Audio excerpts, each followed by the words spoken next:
Welcome to the Dan Sports Tips MLB Preview Show for today, the 20th of May. Wasn't really the greatest night last night. Obviously, the Cubs dug us a big hole early, and we could have probably used the White Sox getting that extra run, or not allowing the late home run to win by a couple as well. But we're still 76 points up for the season so far, and it's been a very good week. So we'll get on with today. There's a couple of rather strong opinions, shall we say, today. I'm going to start with the Chicago White Sox against the Kansas City Royals. Jose Quintana's up tonight for the White Sox. The lefty has been consistently great. He comes off of a loss due really to the failures of the offense in the 2-1 defeat last time. The White Sox offense has been stalling a little bit as of late during the 4 losses in 5 games. Dylan G will oppose for the Kansas City Royals, the champs, today. He is making his second start for Kansas City after losing his rotation spot with the New York Mets last year. He allowed 3 runs to the futile Braves in his first start. The Sox are certainly better with the bat than Atlanta are. The Royals are struggling themselves at the plate at the moment as well. They have had success in the past against Quintana, but I still think Chicago's got the edge. I'm going to trust that the bats are going to get some runs off of G today, and that Quintana will continue to be consistent as he has been this year and last and some of the year before, to be honest. And I will play the White Sox on the run line today. The next game is one of the strong opinions. It's Atlanta and Philadelphia. We see 2 of the less prolific, shall we say, offences in the National League, in the Braves and the Phillies, facing off with 2 pitchers in Aaron Nola and Matt Wisler, who are performing very well. Atlanta scored 128 runs this year. Philadelphia has scored 136. Those are the 2 lowest run totals in all of baseball this year. Aaron Nola's got a 1.32 ERA while going 3-0 in his last 5 starts. Wisler has pitched 8 innings in each of his last 3 with a sub-2 ERA in that time frame as well. This game has got low scoring written all over it.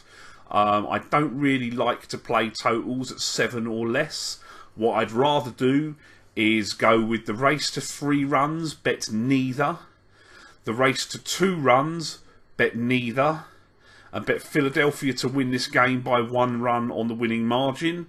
And we'll hope for a 1-0 Philadelphia to hit the jackpot in this game, because there are some tasty prices there.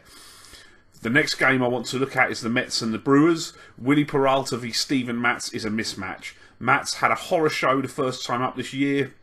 That looks like an outlier. That start was an absolute atrocity. He has been outstanding since. Peralta has struggled dating back really to the start of last year. Peralta does come here having given up 6 to the light-hitting Padres the last time out, and enters with a whip of 1.99. So he's clearly hittable, and he's walking too many batters as well.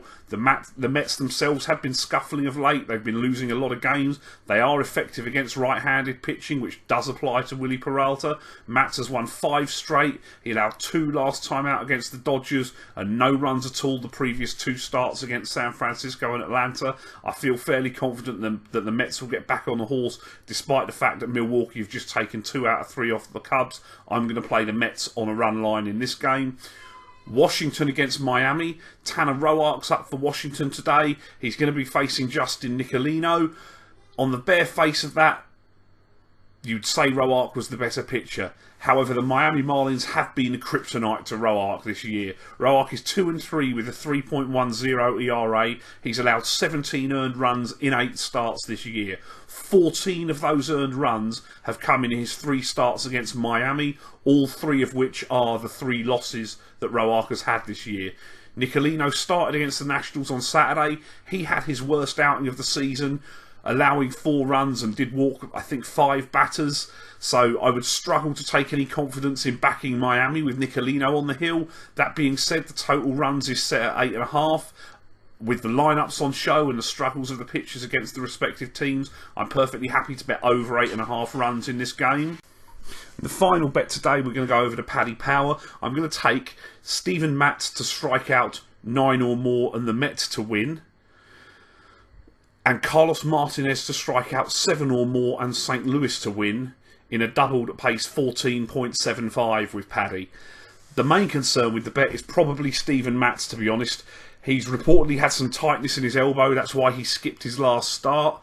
They do say he's good to go after 10 days rest, but they may not want to push him too hard, and we are going to need 7 innings, I think, from Mats for him to hit the 9 strikeouts. He has made it through 7 in 2 of his 6 starts this year. He has got a 9 strikeout performance and 2 8 strikeout performances this year. Obviously, we'll only need 9, but he hasn't faced a team that strikes out as prolifically as the Brewers, who strike out the second most in all of baseball. Mats has got 35 strikeouts in 34 and 2/3 innings. And I think that if we get 7 innings, 9 is perfectly feasible for him. And as we know, I'm expecting the Mets to win.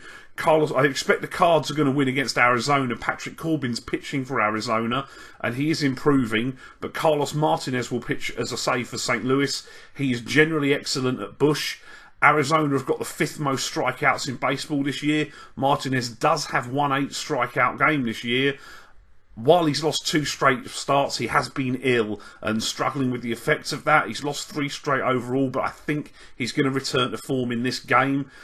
The last game he won was against Arizona. There's no reason a pitcher who's got close to 1 strikeout per inning this year won't up the strikeout rate again as his health improves. So I think I trust Martinez to get to 7 in this game.